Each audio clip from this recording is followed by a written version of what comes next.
48, 10 años después la van a quitar, pero en este momento el comunismo está prohibido.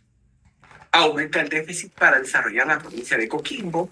Para superar el problema, se suprimen subsidios, el aumento automático de salarios y se crea el Banco del Estado. Al finalizar, pues esto termina con protestas por el aumento del pasaje público, con víctimas mortales en ciudades importantes, sobre todo en la capital de Chile. Del 58 al 73 hay varios gobiernos, ¿verdad? La idea, el objetivo debería haber sido detener la inflación. Se usan los recursos de la Alianza para el Progreso. Estados Unidos empieza a financiar proyectos a partir de 1961. ¿Se acuerda usted la Alianza para el Progreso? Entonces, el gobierno de Chile invierte en comunicaciones, minería y aviación. Y el Estado distribuye tierras, pero no de forma privada, sino que siguen siendo del Estado. Esto es el agricultura. Aquí le va a parecer a usted ridículo porque en Guatemala, en esa época, se quitó al gobierno porque quería hacer eso. Pero en Chile sí se permite. ¿Por qué? La razón es sencilla. En Guatemala se le iba a quitar tierras a la empresa de empresarios estadounidenses. Entre los accionistas estaba el secretario de Estado de los Estados Unidos. En Chile no se va a tocar el estadounidense, y menos a un político tan importante. Entonces, en Chile que hagan lo que quieran, pero en Guatemala no. Dese cuenta, lo importante es quedar bien con Estados Unidos. Pero en el 60 se produce una tragedia, el terremoto de Valdivia. Es de 9.5 grados, se considera en tiempos históricos el terremoto más fuerte, hasta el 2004 con el tsunami, ¿verdad? Que fue mucho más fuerte, pero no afectó, bueno, el tsunami, el efecto del terremoto es el problema, ¿no? El tsunami del 2004, pero en Valdivia sí fue un terremoto en un área específica y también con tsunami, ¿no? Ah, en este periodo se construyen y entregan viviendas, se mejora la cobertura educativa. Eso es importantísimo. Si usted se da cuenta, no hemos hablado de eso, eso no lo vimos en Argentina ni en Brasil. La educación va como digamos, pues porque hay que tener instituciones para que la gente se... Pero aquí no, aquí el gobierno sí se preocupa porque haya más cobertura educativa, porque haya más escuelas. Hay expropiaciones de tierras y se nacionalizaron minas. E insisto, recuerde que la riqueza de Chile es el cobre y el salitre. Entonces, esto sí está como difícil, ¿no? En el 62 se rompieron relaciones con Bolivia. En el 67 hay huelgas y protestas estudiantiles. Y en el 70, tras un intento de golpe de Estado, hay elecciones. Y gana el socialista Salvador Allende. O sea, realmente es el primer gobierno comunista de América Latina que gana elecciones. Ojo, ¿verdad? Este es el año 70. Ya los comunistas tienen 10 años de estar 11 años de estar en el poder en Cuba. Y ya hay movimientos guerrilleros comunistas en todo el continente. Pero en Chile gana las elecciones un socialista que es Salvador Allende. ¿Qué hace? Expropia las minas de cobre, que eran propiedad de empresas estadounidenses. Entre los propietarios estaban los Rockefeller y los Guggenheim. O sea, solo los apellidos suenan a dólares, ¿verdad? O sea, mucho dinero. Y entre los propietarios de las minas que está expropiando el presidente están los Rockefeller y los Guggenheim. Entonces, hágame favor, o sea, ya perdió, ya sabe que perdió, pero bueno, este gobierno aumenta el salario de los trabajadores, se congelaron precios, esto fue, digamos, para la economía interna es un problema siempre. Y el famosísimo Henry Kissinger, un señor que después le van a dar el premio Nobel de la Paz, pero en fin, ¿verdad? Él promueve que Estados Unidos haga un bloqueo económico a Chile, que no se le compre el cobre, que no se le compre el salitre, porque le quitó el cobre a los empresarios estadounidenses. Bueno, esto provoca que haya desabastecimiento. Ahí dice inflación, ¿verdad? Pero es inflación. Usted perdone. Y el intento de partidarios de imitar a Fidel Castro. Pero la situación de Cuba era diferente a la de Chile. Si usted se acuerda, Castro permaneció en el poder porque los soviéticos apoyaron y financiaron la economía de la isla. En el 62, la crisis de los misiles, la vimos en Estados Unidos, después la vamos a volver a ver cuando hablemos de Cuba. Pero eso le dio a Cuba una posición estratégica fundamental por la cual la Unión Soviética, perdón, los cubanos tienen una posición especial porque la Unión Soviética protege Cuba porque está frente a los Estados Unidos.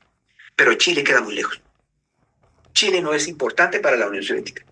Entonces, no existe el apoyo que le dan a Cuba. La cosa es que hay inestabilidad, campañas periodísticas patrocinadas por la Central de Inteligencia de los Estados Unidos y todo termina en un golpe de Estado en 1973. El presidente dijo, a mí solo muerto me van a sacar del Palacio de la Moneda y efectivamente muerto lo sacaron.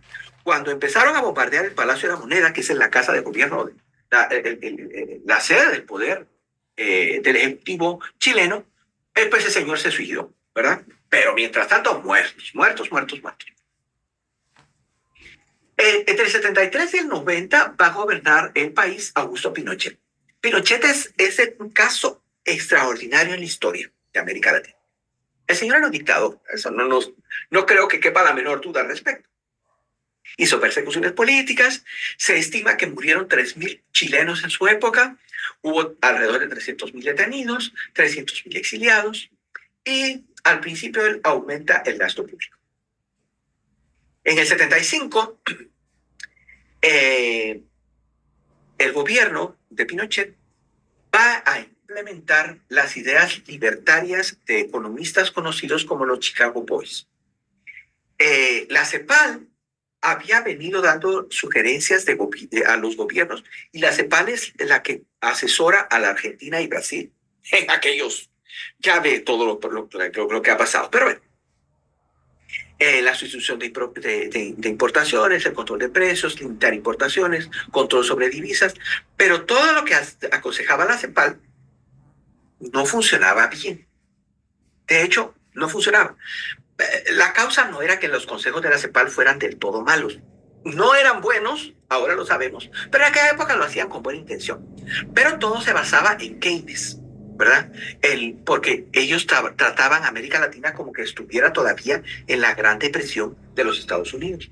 La situación económica era completamente diferente. Entonces, las medidas que recomendaba la CEPAL no eran buenas, pero lo empeoraba todo la corrupción, ¿verdad? Entonces, la CEPAL recomendaba que el gobierno interviniera en la economía, pero entonces eso le permitía a los políticos quedarse con dinero de las inversiones, ¿verdad? Entonces, por eso la devaluación constante y por eso todos los problemas que hemos visto en Argentina y Brasil,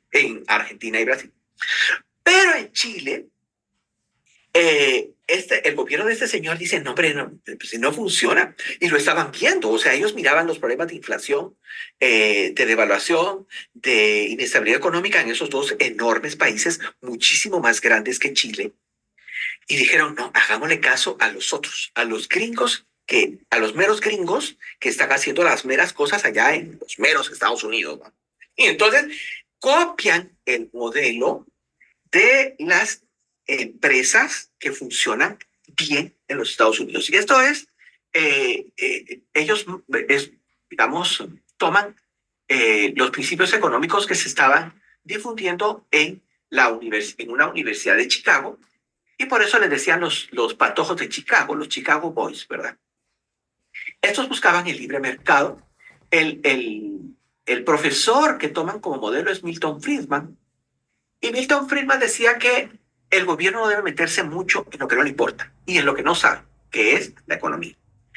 Entonces las empresas deben ser todas privadas y el gobierno lo que tiene que hacer es ver que las empresas cumplan con la ley. Entonces, por ejemplo, si la ley dice que los trabajadores deben tener horarios de 8 horas, lo que tiene que hacer el gobierno es ver que la empresa funcione 8 horas y que no se despida a los trabajadores por tonteras, sino porque se los despida porque de veras se justifica, porque no trabajan, porque no saben, porque arruinan, porque son borrachos, lo que sea.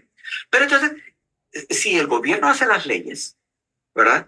Y lo que debe hacer es ver que se cumplan las leyes. Pero si la empresa sube precios, baja precios, compra aquí, vende allá, eso no le importa al gobierno. Mientras pague los impuestos y no se viole la ley, la empresa que haga todo lo que es legal. Bueno, pues total. Entonces, esto de las privatizaciones, reforma monetaria, de manera que el gobierno no pueda gastar aquello que no tiene. En la reducción del gasto público es lo mismo, ¿verdad? Reforma tributaria, de manera que se bajen los impuestos al comercio exterior. Reforma laboral, ¿verdad? Y se puede despedir a los empleados públicos que no sirven, que son amigos, sobrinos, parientes, novios, novias, ¿verdad? Entonces hay que despedirlos. Y quitar la protección a las empresas, ¿verdad? La que no funciona es porque no funciona. Entonces, el gobierno de Chile empieza a implementar esto. Y esa es la base del éxito que tiene Chile en la actualidad. Aquí, la aplicación de eso. Jimmy Carter, en ese momento, era el presidente de los Estados Unidos. Se opone a Pinochet porque dice, ay, es que viola los derechos humanos. Se hace un plebiscito y se restablecen las relaciones con Bolivia. Hay un intento de dar salida al mar, pero Perú no quería esto, entonces se detiene. Del 76 al 82 se recupera la macroeconomía de Chile. No de empleo, o sea, se mejora con las exportaciones, la producción, la relativa producción industrial que hay, pero sigue habiendo mucho desempleo.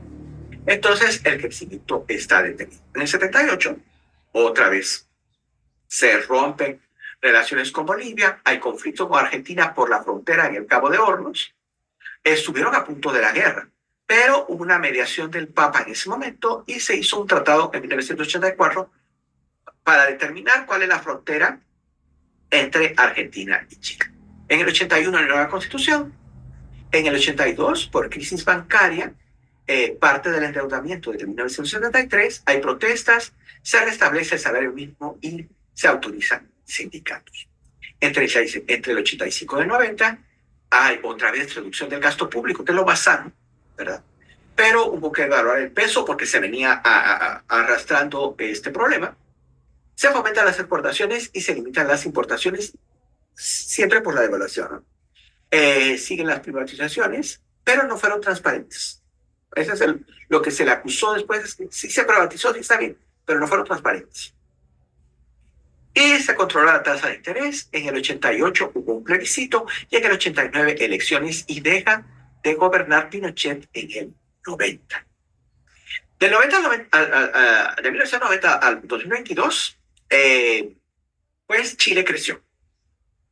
Hubo elecciones, el legislativo se trasladó a otra ciudad, a Valparaíso, y hubo un aumento mundial en los precios del cobre y de productos agrícolas que tiene Chile, ¿verdad? Entonces eso genera un importante desarrollo económico, sobre todo porque se había limitado la participación del gobierno en las empresas y entonces suben los precios y eso favorece a la empresa y a los salarios de los trabajadores, no a los funcionarios, ¿verdad? Como ocurrió continuamente en Brasil y Argentina.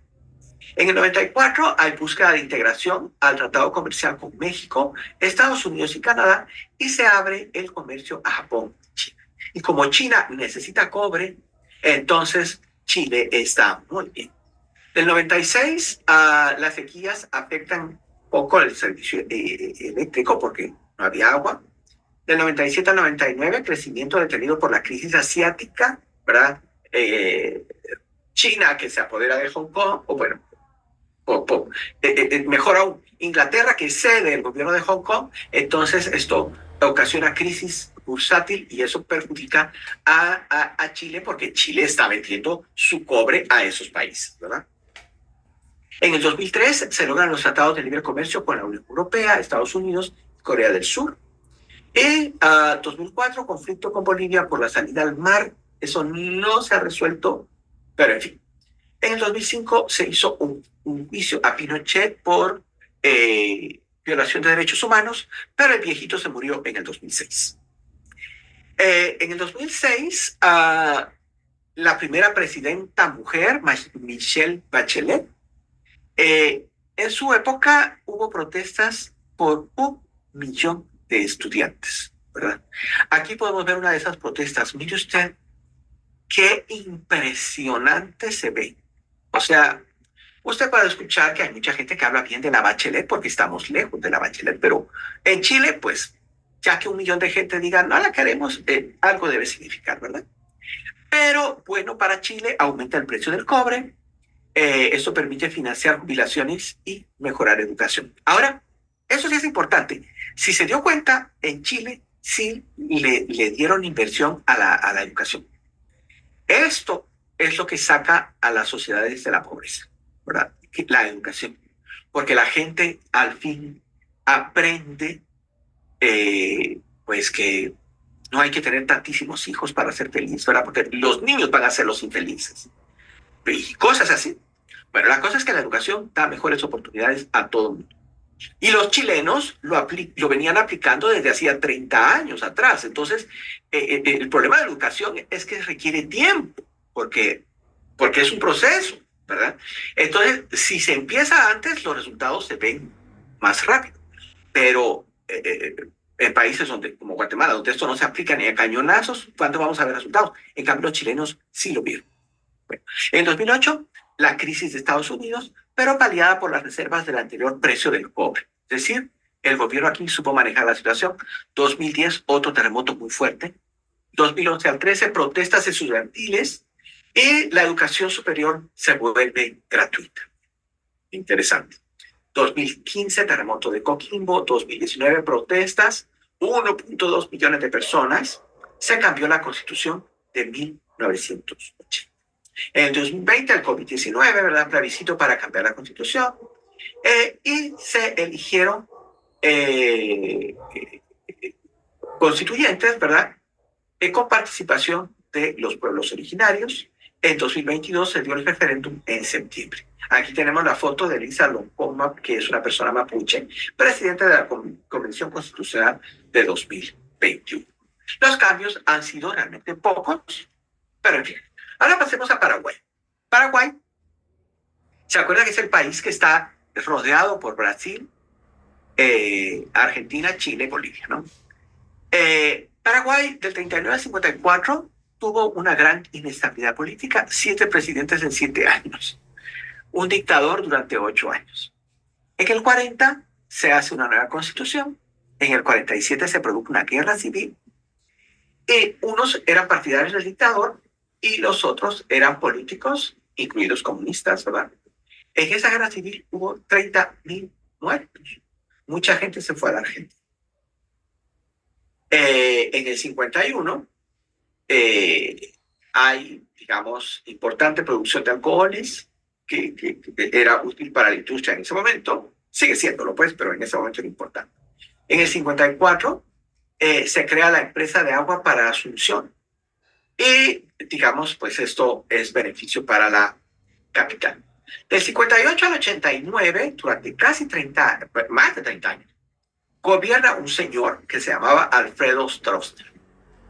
Él, con apoyo de los Estados Unidos, ¿verdad? De otra manera no se puede. Él, en su gobierno se habla de la trilogía porque había 3 poderes: el gobierno, el Partido Colorado y el ejército. Y a los 3 los dirige el señor Stroessner. El 75% de las tierras cultivables fueron distribuidas de esta forma, ¿verdad? Entre las personas del gobierno, las personas del Partido Colorado y las personas del ejército. Interesante. En fin. En el 58, ¿cómo llega Stroessner al poder? Un golpe de Estado, ¿verdad? Paciencia. Del 58 al 59 se favorece la flota mercante, fluvial, porque acuérdense que no tiene mar, pero tiene su gran río de la Plata. Y con todos los afluentes, ¿verdad? Hay barcos españoles y japoneses. O sea, se compran barcos a fabricantes españoles y japoneses. Y entonces esto, pues la verdad es que mejora las comunicaciones paraguayas. En el 59 se invierte en energía eléctrica. En el 62 ya se fabrican plásticos. En el 63 Se establecen las líneas aéreas paraguayas y la refinería paraguaya para el petróleo. En el 65 hay conflicto fronterizo con Brasil y a instancias de Estados Unidos se crea la hidroeléctrica de Itaipu, que fue inaugurada en el 84. Se tardaron 20 años en hacer. Surgen también una embotelladora. En el 67 se hace una nueva constitución. En el 69 se favorecen las fábricas de cemento y aceite. En el 73 se construye la hidroeléctrica Acaray. En el 77 se hace una reforma constitucional y se declara que el presidente va a estar ahí hasta que se muera. Presidente de por vida. Pero, o sea, fíjese, todavía le quedaban 12 años a Stroessner en el poder. Pero el señor se murió después, ¿no? En el 80 se crea una planta siderúrgica. En el 88 aumenta la cantidad de bancos por facilidades de especulación. Esto después va a tener complicaciones. En el 89, golpe de Estado. Con aprobación de Estados Unidos, los partidos políticos y la Iglesia Católica, ¿verdad? Y gana las elecciones el Partido Colorado, que era de Stroessner otra vez, o sea, pero ya no es Stroessner el presidente, sino uno de sus amigos. En el 92, una nueva constitución. En el 95, crisis financiera por la falta de supervisión bancaria. ¿Se acuerdan que habían surgido muchos bancos porque la ley permitía, o sea, no había estorbos a la especulación? Pero ahora, lo mismo que pasa siempre, con lo que ocurrió en la Gran Depresión, le ha pasado a Guatemala después, nos ha pasado siempre, ¿verdad? Si no hay, digamos, penalización por especulaciones abusivas, la gente especula, y aquí les hizo crisis en el 95. Y lo que provoca que se note los desórdenes de la banca paraguaya es la crisis de México. Quebraron 37 bancos, solo sobrevivieron 13. Quebraron 47 financieras, solo quedaron 13, las mismas, ¿verdad? Estaban asociadas. Pérdida para los ahorrantes. Imagínese, usted tiene su dinero de años y lo pierde todo porque los bancos son irresponsables y porque el gobierno no penaliza a los gerentes. En fin. Entonces hay que hacer intervenciones estatales y se inician procesos judiciales. Pero otra vez, es el mismo contribuyente el que salva la situación. Entonces pierde todo el mundo. La verdad es que pierde todo el mundo. En el 96, excepto los sinvergüenzas que manejaban el banco, eso sí salen ganando, por supuesto. En el 96, intento de golpe de Estado por el militar Lino Oviedo, fue rechazado por Estados Unidos. En el 99 fue asesinado el vicepresidente y se acusó al presidente de ese momento y al señor que había tratado de dar el golpe de Estado, Oviedo. Manifestaciones multitudinarias, asesinatos de manifestantes, renuncia al presidente y Oviedo se fue a la Argentina. Pero aquí tenemos dos tipos de protestas, las del 89 y las del 90. En el 2000 hubo un intento de golpe de Estado, otra vez por Oviedo. Bombardearon la capital. Del 2000 al 2003 aumentó la pobreza, se hicieron privatizaciones muy irregulares y señalamientos de corrupción. Por ejemplo, fíjese usted, el automóvil del presidente había sido robado en Brasil. O sea, qué desorden el de América Latina, ¿verdad? Pónganse a pensar, cuando los gringos miran esto y dicen que somos unos salvajes, pues la verdad es que no dejan de tener razón. Mire esto, o sea, el presidente de Paraguay tiene un carro que había sido robado en Brasil. O sea, en fin. En 2008 se inicia un movimiento guerrillero comunista. Hay asesinatos, secuestros, o sea, hace poquito, se cuenta. Pero hay recuperación macroeconómica. En el 2012 fue depuesto el presidente